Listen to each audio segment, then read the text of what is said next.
नमस्कार वायटी परिवार, मी भारतातील पुणे जिल्ह्यातील तृप्ती स्वागत करते तुमचं पुन्हा एकदा आपले YouTube channel @Trupti Ingmire cooking and ब्लॉगिंगवरती।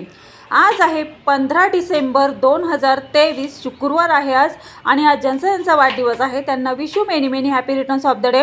त्यांच्या सर्व मनोकामना पूर्ण होत ही स्वामीचरणी प्रार्थना करून आजच्या या नवीन कुकिंग अँड ब्लॉगिंग व्हिडिओला सुरुवात करते। पहा, जीवनसत्व के, B6, B12, डी तसेच मॅग्नेशियम आणि कॅल्शियम युक्त असलेली आज आपण रेसिपी पाहणार आहोत, ती म्हणजे नवलकोलची भाजी पाहणार आहोत। ही नवलकोलची भाजी जास्त करून काश्मीरी लोक करतात पहा, आणि तसेच नवलकोल आहे ना, कच्चं सुद्धा सॅलडमध्ये खाल्लं जातं आणि भाजीसुद्धा ह्याची केली जाते। तर पहा, इथे मी 2 नवलकोल घेतलेले आहेत, त्याचे अशा पद्धतीने साल काढून घेतलेले आहेत। तसेच हे आपल्याला छोटे छोटे बारीक चिरून सुद्धा घ्यायचे आहे। आपण जसे बटाट्याचे काप करतो ना, तसेच ह्या नवलकोलचे पण काप करायचे आहेत। नवलकोलची भाजीसुद्धा करता येते, तसेच नवलकोलचे सलाडसुद्धा करता येते। पहा, आज मी आता हे नवलकोल छान असे चिरून घेते आणि मग भेटते तुम्हाला। पहा, आता नवलकोलसाठी मी मिरच्या घेतलेल्या आहेत। ह्या नवलकोलची भाजी ना ही वेगवेगळ्या पद्धतीने बनवली जाते। पहा, कोणी रस्सा भाजी करतं, कोणी सुक्की भाजी करतं, तर कोणी ह्याचा पुलावसुद्धा करतं। पहा हो गाईज, ह्याचा पुलावसुद्धा खूप छान उत्कृष्ट आणि अप्रतिम होतो पहा, आणि रस्सा भाजीसुद्धा खूप छान होते। पण आज आपण करणार आहोत ती म्हणजे सुक्की भाजी करणार आहोत।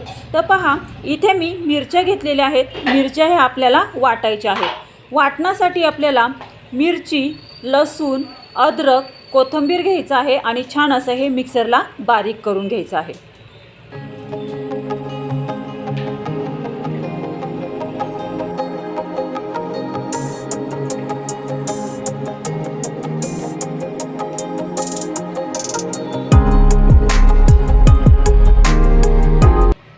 तसेच आता आपल्याला ह्या भाजीसाठी 2 कांदे आणि 1 टॅमॅटो लागणार आहे। हे 2 कांदे आणि टॅमॅटो छान असं बारीक चिरून घेते।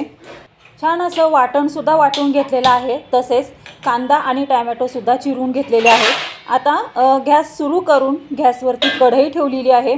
कढई गरम झाली की त्याच्यामध्ये आपल्याला तेल ॲड करायचं आहे।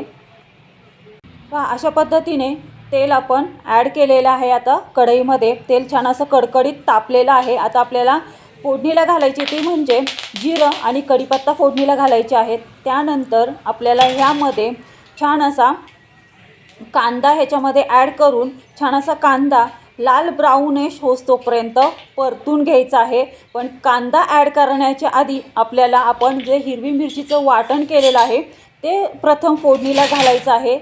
त्याच्यानंतर आपल्याला फोडणीला कांदा घालायचा आहे। पहा 1 चमचा मी हे वाटण ह्या फोडणीमध्ये घातलेलं आहे। आता कांदा फोडणीला घालून छान असा 2 ते 3 मिनटं हा कांदा परतून घ्यायचा आहे।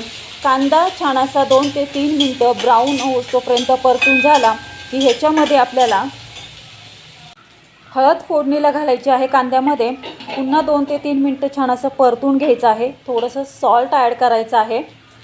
2 ते 3 मिनटं ही फोडणी परतून झाल्याच्या नंतर आपल्याला ह्याच्यामध्ये फोडणीला टॅमॅटो ॲड करायचा आहे। टॅमॅटो पण छान असा 2 ते 3 मिनटं परतून घ्यायचा आहे। त्याच्यानंतर आपल्याला ह्याच्यामध्ये ॲड करायचं आहे ती म्हणजे हिंग थोडंसं फोडणीला घालायचं आहे। चिमूटभर हिंग आपण फोडणीला घालायचं आहे। हिंग ॲड केल्याच्या नंतर पुन्हा 2 ते 3 मिनटं ही फोडणी परतून घ्यायची आहे।